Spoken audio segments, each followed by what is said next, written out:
Excitement is building as the kick-off to the Six Nations approaches. My name's Mark. Let's talk rugby.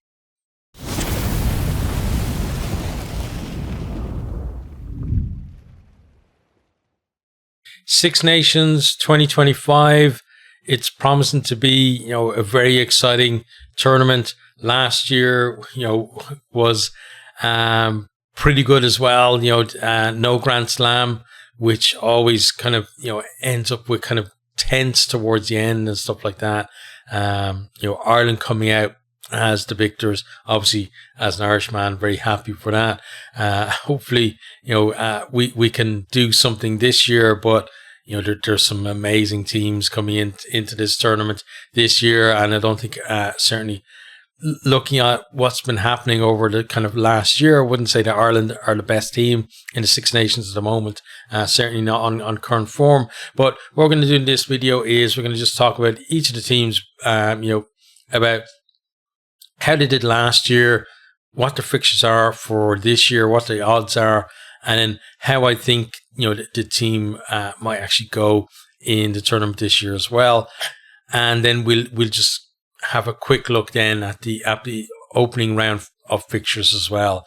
And then tomorrow we're going to have a preview of the Ireland-England game, and if I can have time as well, I'll do previews for the other two games on the weekend. So that is France against Wales on Friday, and then Scotland versus Italy as well. And if I can't do those, we're certainly going to have reviews of each of the games. Okay, so we're going to start with Italy for this one. So we just pull up the stuff here. So Italy last year, they were fifth. Last title, they never won the title. Someday that's going to change. I don't know. I don't think it's going to be this year, but the year that Italy do win their first Six Nations is going to come as a shock. I don't think it's going to be one where they've been getting close a few years and then finally get one. I think it's going to be Italy just have a stomping year and out of the blue win the first title, and I'll be absolutely delighted when they do. Some people probably think they never will, but I think they've shown enough over the years that they've been in the Six Nations in terms of improvement, that certainly it's possible. Coach is Gonzalo Casada, and he's had a decent impact, I think, on the team in terms of picking them up after the real disappointment of the Rugby World Cup, and last year they did fairly well. We'll talk about that in a minute. But fixtures for this year: Scotland away to start. Just certainly nothing to lose on that one. Then Wales at home, they would be looking at that thinking, okay, well, given Wales's form, certainly should be targeting that to win. France at home, they generally give France a harder game, than on average that they do most of the other teams, especially when you think in terms of France's general status up near the top. Like Italy actually run them close a lot of the time. England away, definitely a bit of a bogey team, a bit of a bogey place for Italy. Some nightmares going over to Twickenham in the past, although now it's called the Allianz Arena or wherever, something like that. But I suppose to most people it's still going to be Twickenham, right? Although like Ireland now, you would have said it was always going to be Lansdowne Road, but most people call it the Aviva now. But yeah, finishing at home to Ireland this year as well. And if Ireland maybe aren't where they're hoping to be at that stage, Italy could be targeting that as another win too. I don't think it's too far fetched. If Ireland is still out of sorts, definitely could turn them over. Odds to win the championship though is 150-1, so they're complete outsiders. And you see they're basically like as I said, absolute outsiders of the six teams. So from 2024, then they had that draw against France, 13-all, and almost beat them. Just the kick going the right side of the post, and potentially that was a win for them. They did beat Scotland and Wales. So 2 wins and a draw is really good going, for any team, honestly, in terms of, like, trying to get, trying to have a decent tournament. I think if you can win, basically they won 2 of the games, lost 2 of the games, and drew the other one, right? And for a team who nobody's expecting to be up there challenging for the title, as I said, that's a really good tournament, especially when you think, it wasn't that long ago, people were still saying, oh, Italy should be kicked out, bring in Georgia, blah, blah, blah. But, they really proved their mettle last year. I think they then had a 3-point loss to England as well, getting closer and closer to turning England over. And then the only real disappointment, well, obviously the France game will be disappointing for a different reason, but I think the only disappointing performance would have been that 36-0 loss against Ireland. So definitely we'll be looking to do better against Ireland this year. Then if we look at kind of how they did over the Autumn Nations series.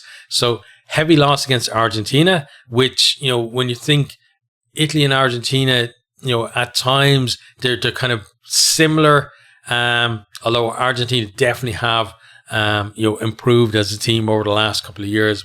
But Italy would have seen Argentina as their kind of equivalent almost in the Southern Hemisphere.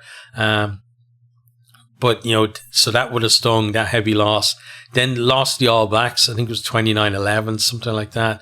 And then a narrow win over Georgia too. So it's not a brilliant November for them.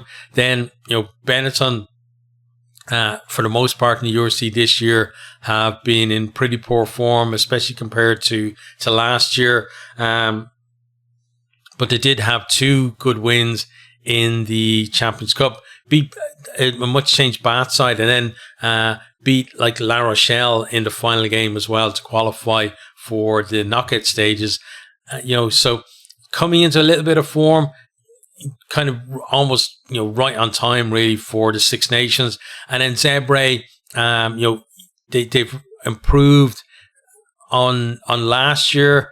They beat Munster earlier this year. They've given other teams, tough games as well. And then, even with the players that have come into the Italy squad from their squad, they beat Ulster then, last weekend too. So, even though the players involved in that game won't be in camp with Italy, it's still going to be, a kind of a G up for the players that are in there, to think, okay, yeah, that's just feeling good about Italian rugby, right, or about their own team, their own rugby.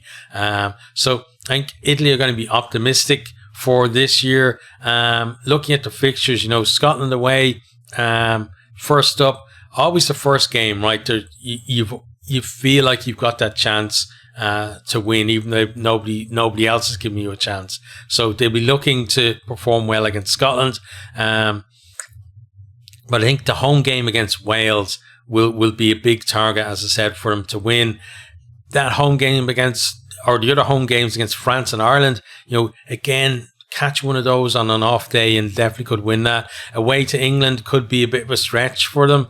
We saw last year they went close against England, but that was at home. And I think, maybe away, England will just have a little bit too much of them. On to next then is, we're going to look at France. So France last year, they finished second to Ireland in the tournament. Last title was 2022. Coaches Fabien Galtier. The fixtures for this year then, Wales at home, England away, Italy away, Ireland away, and then Scotland at home. And odds 13-8. So France are the favourites for this. And I have to say, I agree with that. Given the fact that, how well they've been playing compared to all the other teams, and then how well some of their, club teams have been doing too. If we look at how they went in 2024, they beat Scotland, England and Wales, drew against Italy, and then the only real kind of mark on their card, or bad mark on the card, was a 38-17 home defeat to Ireland. So that's going to be one where, they always talk about revenge and stuff in this tournament, right? Trying to get revenge for last year or whatever. So, again, they'll be looking at those fixtures and thinking, well, the big ones, obviously, England away, Ireland away, and then France against Scotland, in France is always a spectacular game. It never disappoints. It's always one you have to watch. In terms of then, comparisons last year as well, we have to remember that there was no Dupont last year because he was preparing for the Olympics with the sevens, so he's going to be a big bonus to them this year. They got Intermac back as well, so they've got that halfback pairing coming in, and that could make a big difference, especially in those big games. The away ones against England and Ireland. And then they do have some injuries in the centres, etc. But then you have players like BLBRE, much improved on last year, and they've got lots of players in fantastic form as well. Over the November period, they beat Japan, New Zealand, and Argentina. So of the Northern Hemisphere teams, they easily had the best November series of any of the teams. And you look at Champions Cup, Toulouse and Bordeaux, just an irresistible form. Toulon doing pretty well. Also, La Rochelle, a bit of a mixed bag. But overall, with a lot of the team coming from Toulouse and Bordeaux, especially in that back line, they're going to be difficult to stop. They can see why they've been made the favourites for this. They're when they're on form, they're a fantastic team to watch, and there's going to be some really exciting games there. And if they get to the that fourth round against Ireland, and they're 3 from 3 there, it's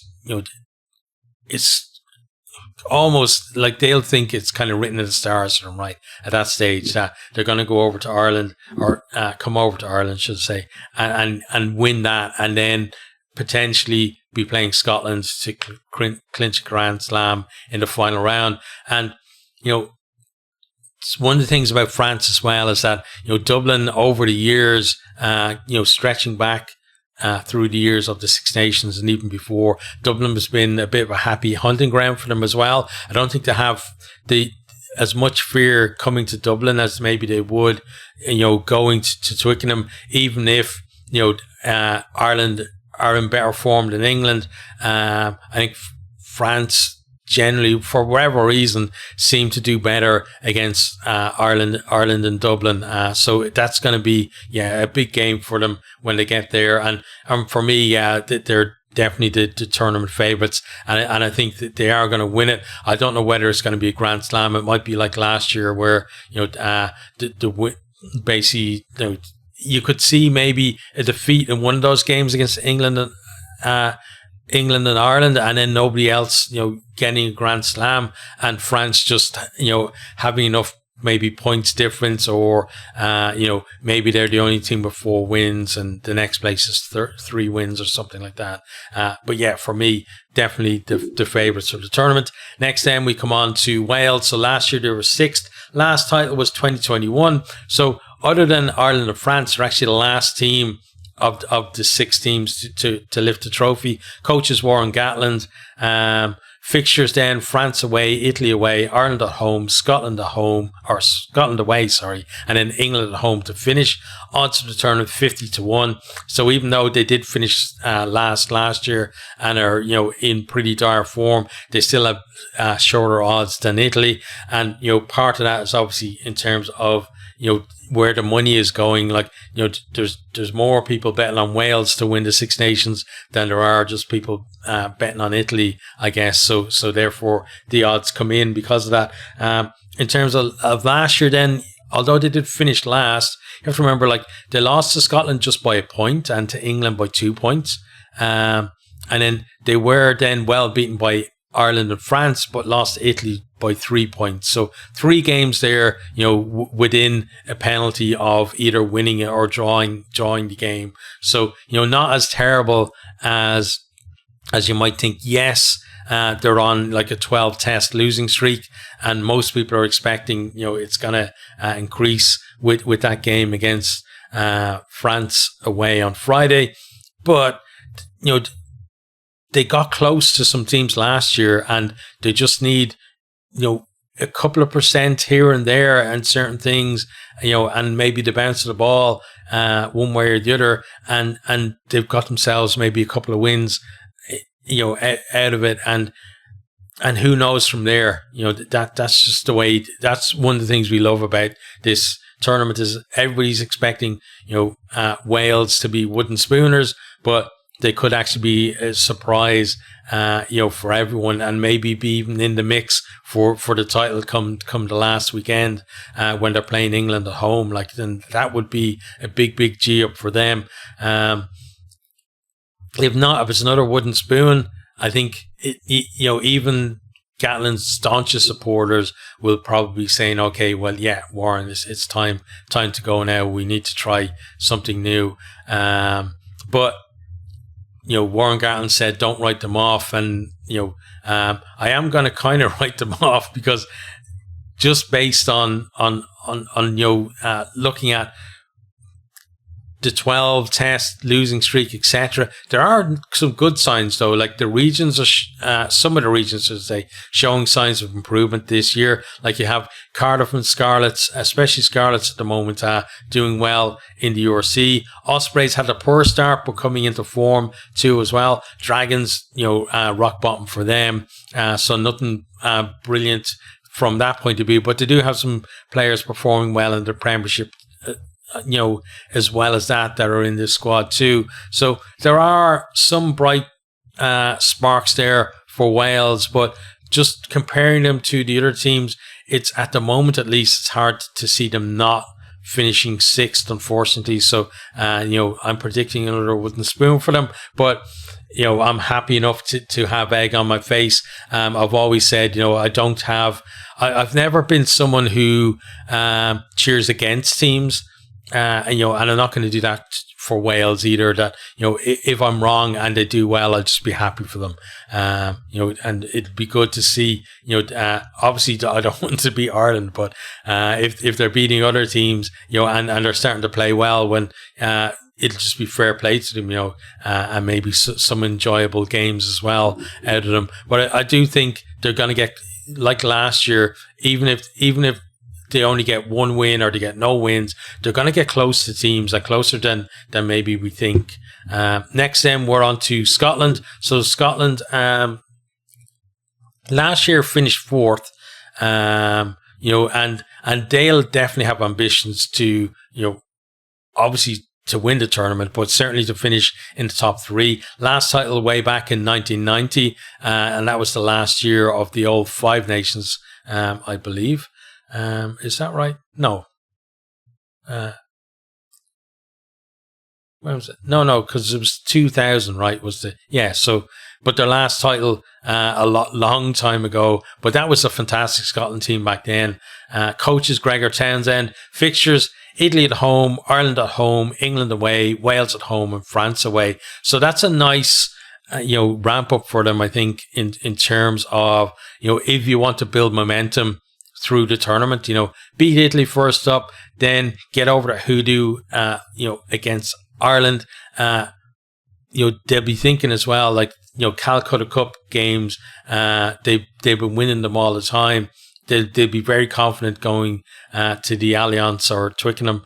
Then, Wales at home, you certainly would expect them to win that one. And then maybe a showdown with France for like a Grand Slam decider or something like that would be the dream, obviously, for Scotland this year. And it's a dream that is certainly possible for them. They have to deliver in the big games as well, especially in those early rounds, Ireland and England, and certainly avoid a slip up, in the first game too. Odds for them are 7-1. Last year they beat Wales and England, and then they lost to Ireland, Italy, and France. Some decent stuff. But all of the games, were within a score, except for that England game, which was 9 points, 30 points to 21, I think. Only beat Wales by a score, but only lost to Ireland and France by a score as well. And then obviously to Italy too. So again, kind of similar to Wales, just little improvements, little margins here and there, and they could turn it was like two wins, 3 losses last year. They could turn that into easily 4 wins, and 1 loss or something like that, or maybe even as we talked about, a possible Grand Slam. Negatives for them is Tuipulotu and Cummings out. Cummings, fantastic player in that back row. I think he just gives them a lot. Just more than dynamism there in the back row, and brings, I think, a better balance there. To do have some really good back row players, but I think whoever he's in with, he complements whoever gets put in there beside him. So he's going to be a big miss, and certainly captain Tuipulotu is going to be a huge miss for them. For me, certainly one of the form players in Europe, probably the URC form player. There aren't many players who you could name that have had a better season than him up to date in the URC. And yeah, I was thinking if he's in that form coming into the Six Nations, he would have been in the conversation for player of the tournament probably, if he was producing those kind of performances in the Six Nations. But sadly not to be. I hate seeing any players missing through injury. It's always kind of it's a bummer, because again, I don't cheer against teams, so I'm not happy that Ireland don't have to face Tuipulotu in the Six Nations or Cummings. So hopefully that means an easier ride for us against Scotland. I never really think that way. I'm just thinking we're not going to see these guys performing brilliantly in this tournament. And I love watching rugby, and I love watching really good rugby players play rugby really well, and those are 2 guys that generally do that. So yeah, very sad that they're not in there. If we look at their November record, they beat Fiji, Portugal, and Australia, but that loss against the Springboks is probably the one that kind of sticks in the mind, really, that they didn't show up in that one. And that's the kind of the thing with Scotland, right? Is that on their day, they can beat anyone in this tournament, and they've proved it before. But it's having that ability to, when it really comes down to actually turning up on the day in the big one, whether that's against possibly Ireland to get on a run, or whether it's against maybe England or France to keep themselves in contention for that title, and especially with France to potentially clinch a title, whether they can turn up. Now, there are positives in that direction, because Glasgow URC champions, similar to Scotland, obviously, given the makeup of the teams, tons of potential, lots of flair and talent in their team, but never really delivering on it. But last year they delivered in a big way, going down to the Bulls and lifting the trophy down there, at altitude as well, and just fantastic performance for them. And with those players coming into the national squad, the experience of that, of going there, it's a tough one, and you have to perform, and they did perform on the day, and that's something that will certainly help them, I think, in some of the big games this year. And Glasgow as well, doing well in the URC at the moment, 2nd place, just to Leinster, and Edinburgh beginning to come into some form. Edinburgh was a little bit worried, given that, especially that heavy loss against Lions that they suffered, where they were 40 odd points to 0 down at half time, and then kind of clawed it back a little bit to 50 odd to 21. But then since then they've improved a bit as well, and got a bit of form back. But yeah, looking at Scotland, it's whether they the good thing I think for them is they've got Ireland at home, and Ireland are the kind of their bogey team, right? I think if they can if they can beat Ireland, then you've got to be talking about them as potential champions. It would, I think, at that stage, obviously depending on how other results have gone, but it's going to be between them and France, you would think, at the moment, because France obviously are the favourites. But it could be England. England might have started off, beat Ireland, beat France, and then it's suddenly round 3 is a potential championship decider already between Scotland and England. That's how it could go. But yeah, it's again fine margins for them. I think I do think they're going to finish top 3. But I think that, on the balance of it, probably France and Ireland will finish ahead of them. So I'm going to go 3rd place for Scotland. That's my prediction. Okay, next on to England. So England last year, they were 3rd. Last title was in 2020. Coach is Steve Borthwick. Fixtures this year: Ireland away, France at home, Scotland home, Italy home, and then Wales away to finish. Odds for them are 4-1, so they're the 3rd favourites for the title. 2024, they beat Italy, Wales, and Ireland, all by 3 points or less. I think 3 points they beat Wales by. I think Ireland was 1 or 2, and Italy was 1 or 2 as well, right? They were all close games in that one. So, and then they lost to Scotland and France. And like the Scotland one was like 9 points, but like getting close to a lot of teams.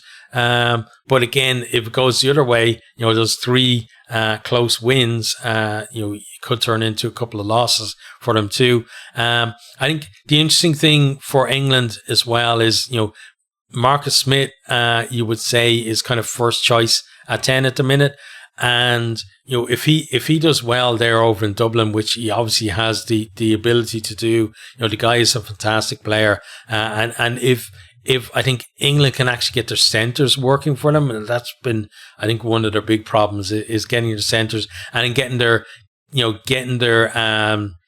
wings as well involved, and obviously the pack going well. They'll probably think, looking at Ireland, set pieces is a good place at the moment to target Ireland. So if they can get that going for them and get a win there, then really going to have momentum through the rest of the tournament. And Marcus Smith, is going to be built up really, really big. And I don't mean by the fans, I talk about by the English press. They always have this thing, right? They build somebody up as if they're the best ever, and then as soon as there's a sign of a flaw, they just completely turn on them. And I hope they don't do that to him, but we've seen them do it to so many other players and 10s as well. Like you look at Ford and before him Farrell, so hopefully Marcus Smith doesn't get the same treatment. But I'm thinking that if let's say they start with 2 losses against Ireland and then France, suddenly there's going to be another debate about, well, should it not be Finn, the other Smith, starting instead of Marcus, because obviously Marcus isn't up to it and blah, blah, blah. Like, it's always kind of extremes, right? You can never just say he's a really good player and, maybe he had a poor game, or maybe the team just had a poor game and, he couldn't affect it because he's a back and it was the forwards that were the problem or whatever, right? So yeah, it's going to be interesting to see how he goes and how England go themselves all the way through the tournament. In terms of November, then they beat Japan, narrow defeats against New Zealand, Australia, and then they lost to South Africa by 20 points to 29, which was close at times in that game as well.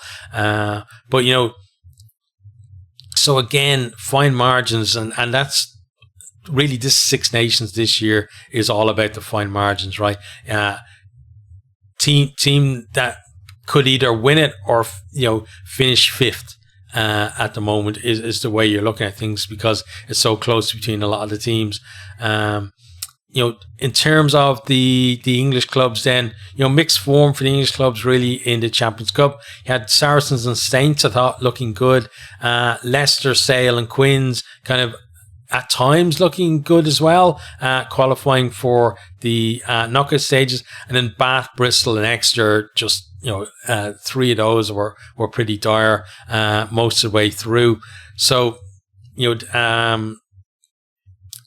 terms of, I've talked about it before, problem England have is their player pool is massive, and they have a lot of players of similar like levels and abilities, and a player who looks good in the Premiership, if the player in that position, whatever position he's playing in the national team, in the test side, isn't doing that well, then there'll be calls for, this guy should be playing 8 or he should be playing 6 or whatever, right? And then they get a shot, and they do well for a couple of caps, and then they stop doing well, and then it's like, well, there's another 10 guys that we're going to call for, right? And it's a cycle of, he's not as good as this guy, and he's blah, blah, blah. And then it's just rotation, and always wanting to see change. Whereas, England, I think at this stage, they need to find a settled side, and, they need to find a back row combination. I think that's really going to work for them. And maybe we're going to see against Ireland that they actually have found that, and they're going to tear it up against Ireland. We'll have to see how that goes, and also centre combination too. And it looks like they might be a little bit more settled in the halfbacks, but again, a couple of results and suddenly that's not the guarantee that it used to be. But yeah, I think it's England at the moment. England and Scotland, I think, are fairly close, and they're both kind of not that far behind, certainly behind Ireland, and maybe some people might think they're maybe a little bit ahead of Ireland, given how poor Ireland looked through November. But on the balance of things, I think that England, my prediction for them is that they're going to finish 4th this year. And yeah, it's just again narrow kind of margins between. I think 4th and 2nd. There's going to be like a hair's breadth between those 3 teams. But yeah, for me, I'm going to predict England 4th. Okay, next then we have Ireland. So my own team, leaving to last because why not, right? Last year champions. Last title obviously was 2024. Then Coach Simon Easterby, with Andy Farrell preparing for the Lions. And, fixtures: England home, Scotland away, Wales away, France at home, and Italy away. Odds are 7-2. And, I've always thought in terms of Ireland's fixtures, given how especially in the Six Nations era, like, other than like Wales' kind of golden period, France and England have been kind of the dominant teams in it. So having, both of those at home in the same year in your cycle certainly is a benefit, I think, to Ireland. And then for the most part, Ireland would have felt like they could go away to Scotland, Wales and Italy and be in with a shout.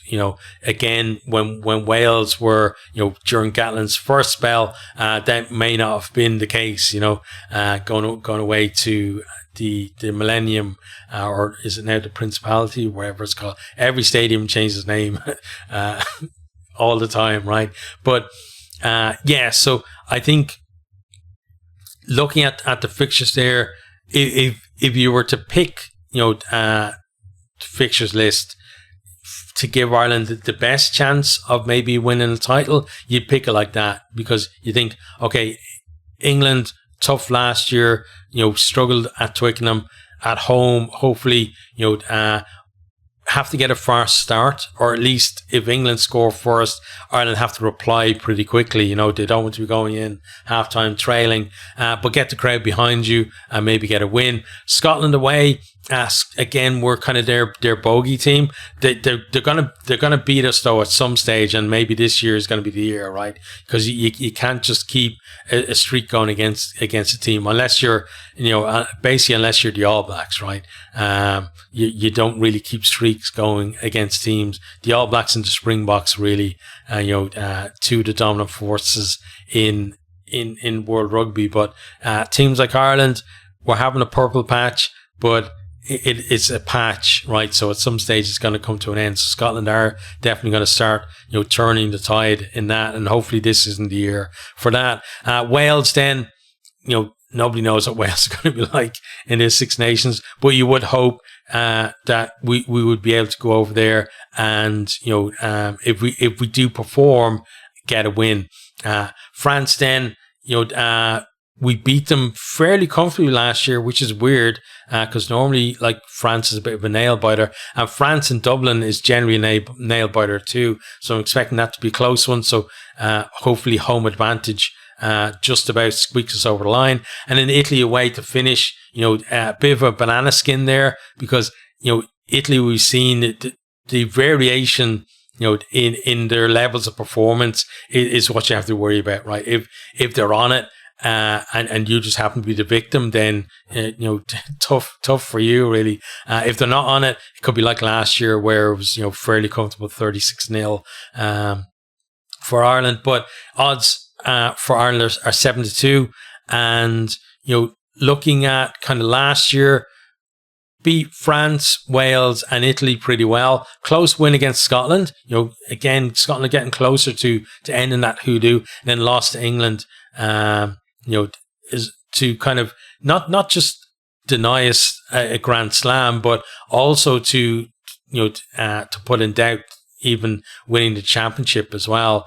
So that was a very significant result there, and it's going to be significant for England as well in terms of psychology. I think going into that first home or the first game, Ireland at home against England. In terms of then, like, the team, I think the big talking point is Prendergast or Crowley at 10. A lot of people are saying Prendergast is going to be the starting 10. For me, I think they're probably going to rotate through the tournament. I can see the benefits of either player. I think Crowley has been in poor form. Just like he's kind of starting off maybe carrying a little bit of an injury, then he was in poor form. Munster in poor form as well. But through the the Champions Cup and kind of over the Christmas URC games as well, played himself into form as his team has improved as well. And I'd have no kind of hang-ups about either of these guys starting at 10. I think Prendergast, again, through the Champions Cup, kind of you could see he was getting used to the extra speed and how little time you have at that level. So definitely, if he starts, though, he's going to be targeted, and he might have a bit of a especially against England, get a bit of treatment, but that's expected. If you're not 21-year-old 10. Potentially starting against you in a massive game, and if you're not giving them the treatment, then I don't think you're doing things right. I'd expect Ireland to do it to another team doing bringing a young guy in at 10 as well. I think he does have the temperament to deal with stuff like that, and he certainly has his passing game, the way he can just delay passes so brilliantly as well. Could stand to him, but certainly he will be targeted. And we've seen young players where they've come in and they've looked really good, and then opposition are able to get at them, and suddenly it all gets a bit much for them. We saw it with Frawley, during the November internationals. Like, he had some not brilliant performances there. And then the other thing for Ireland, I think, is the injury worry about Furlong too. That's going to be a big issue. I think Bealham is certainly an able deputy, and then you got Clarkson there behind him as well. But we don't have anyone to replace Tadhg Furlong, and it's not just his ability in terms of set piece, etc. He's just a talisman, I think, for Ireland. When he's playing well, the team goes well too, and he's got skills that really, like a tight head prop shouldn't have. Talking about though Ireland's form, as I said, not very convincing in November. Lost the All Blacks, lost well to the All Blacks. They beat Argentina just about, and Australia just about as well, and then they beat Fiji with a changed side too. So no real, confidence boosters coming out of that. Leinster though showing good form. They're completely unbeaten this season. They've gone 10 out of 10 in the URC, and then they went 4 out of 4 in the Champions Cup as well. And they've improved through the year. It hasn't been like that they've already peaked or anything like that. It felt like their attack is getting sharper, and with expecting there to be a lot of Leinster players in the team, that's certainly going to help them out there. Munster and Connacht also coming into form through the European games. Munster not in brilliant form at the start of the season, especially in the URC, but certainly finding some form there. And as I said, as Crowley got better, the team got better as well. Ulster though, an absolute basket case. And some of those players, I'd say from Ulster, would be glad to be kind of out of that environment and in with Ireland instead, where hopefully they can deliver there. So, in terms of predictions for Ireland, obviously, I'd love us to win another championship. It's hard to see. It almost looks like if Ireland are to win the championship, they probably have to win a Grand Slam, because you look at the games where potentially they would be out of it in terms of competing for the championship, and those would probably be the games that we think would be the ones that would decide a Grand Slam. That have to beat England first up at home.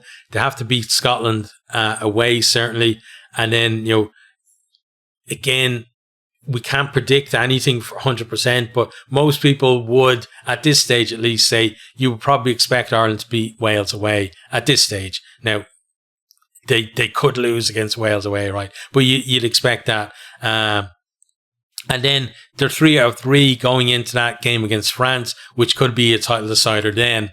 So if it's a title decider then, you think they've got to win that, right?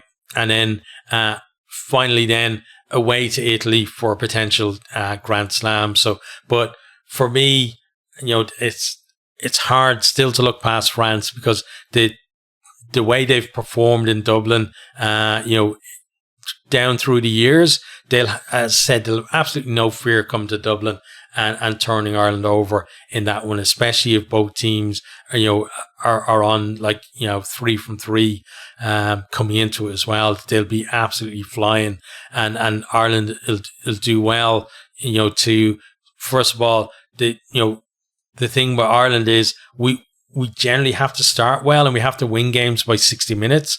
And the fear with France is that they can be behind at 60 minutes and come over the top of you, because they can score a couple of tries like that. So my prediction for Ireland, I think, is going to be second.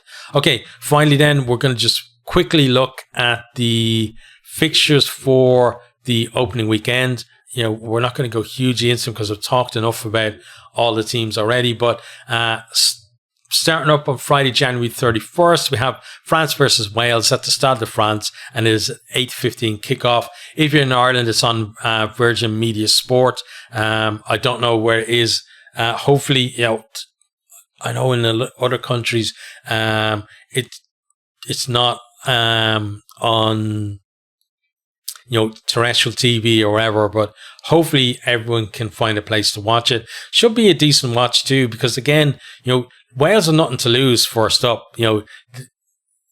People are already giving the wooden spoon, so they may as well just go out there and have an absolute go at France. And if, people are talking about, what's the record score, that Wales are lost by in the Six Nations, and basically that's the way people are looking at it. But game could be a lot closer than people think.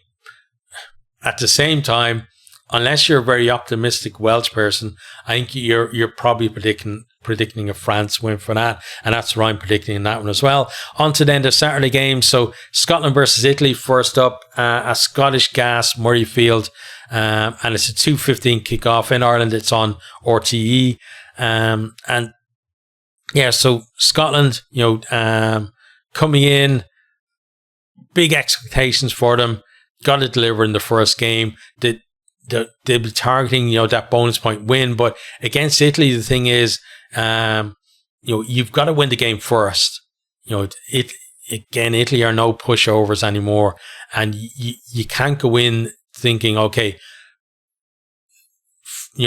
first couple of minutes, get a penalty, kick to the corner. Like, if you kick to the corner, you get over, absolutely amazing. You probably are on the way to a bonus point win. But if you kick to the corner and they hold you out, next penalty has to go over the post. You can't be kind of mucking about with stuff like that. You have to get the scoreboard ticking over. And sometimes, it might mean, leading, let's say 13-5 or something at halftime, through a try and a couple of penalties or something like that. And then in the second half, then getting maybe a try, in the second quarter, and then a couple of tries towards the end to kind of round off the bonus point win. That might be the way things go for Scotland in that one. Again, another nice game. It's always good at the start, I think, when everyone is optimistic, and everyone feels like they've got a chance to win the first game. I think both of these teams looking at this think, yeah, there's definitely a chance there to win the first game, but I'm going to predict a Scotland win for that one. And then the final game of the first round is Ireland versus England at the Aviva Stadium. It's a 4:45 kickoff. It's on Virgin Media 1, or my eyesight's not good enough to read a little bit. It's Virgin something anyway.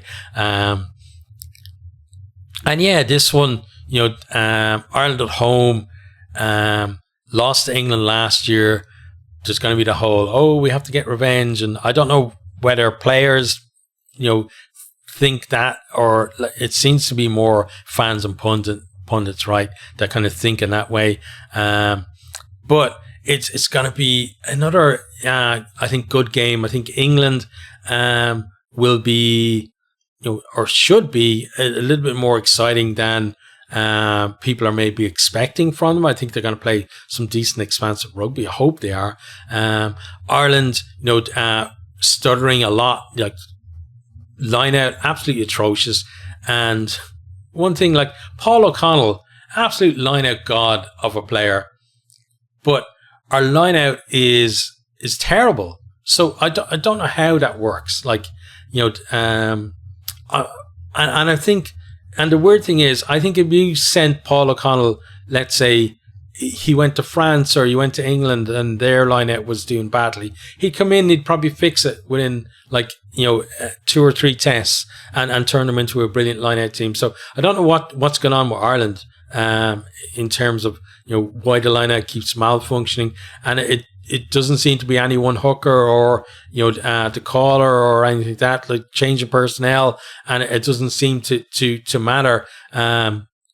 Just the line out is not going well, and it's the same with a lot of the provinces. I think probably the best line out of any of the provinces is Connacht, like both defensively and attacking as well. I think they've got a fantastic line out, but you would expect that most of the personnel in terms of who's throwing in and who's jumping are not going to be coming from Connacht. You're probably going to have a Leinster hooker throwing in to potentially 2 Leinster second rows, and then a Munster jumping option in the back row as well, would be my guess. And then maybe like some Ulster players coming on off the bench at some point. But yeah, it's kind of weird. I think England might target Ireland there. Scrum, especially with no Furlong, isn't going to be a weapon for Ireland. They're going to want to try and get parity. England are going to want to try and establish dominance in that area early on. And if they do that, and they the line-out doesn't go well, then England have every chance to win that game. But I'm an Ireland fan. I'm optimistic for Ireland. I hope we can sort those things out. And then, whoever plays at 10, for me, I don't care, honestly. I think the two of them are fantastic players, and I'd like to see them rotated through the tournament anyway. So I've no preference, honestly. Even though I'm a Leinster fan, I'm not thinking, Prendergast should be in there. Personally, like, if I had to pick, I'd put Crowley in first, simply because he's had more time at test level and he's looked more comfortable at test level so far than Prendergast has. Yes, he's had a couple of bad games, but there's no, Prendergast is going to have those at some stage as well. But either one in there is fine for me, and it's more kind of optimism. Although maybe there would be more bullish Irish fans out there. But I'm going to go for Ireland win. Just going with my heart on that one. Okay, so that is the end of our preview of the Six Nations. As I said, we're going to have a preview looking at the teams from Ireland and England tomorrow. If I can, I'll get to the other games. If not, we're definitely going to have reviews of each of the games. Then we'll have a wrap up as well of the round, probably coming out on Monday. And then, for round 2, then we'll do the build up into that round then, starting next week. So I'm super excited for this. I don't know whether you could tell or not, but yeah, I'm absolutely pumped. Looking forward to this massively. And even if Ireland, obviously if Ireland lose, there's going to be a bit of sadness there, but I'm still going to enjoy my rugby this weekend, and I hope you do too.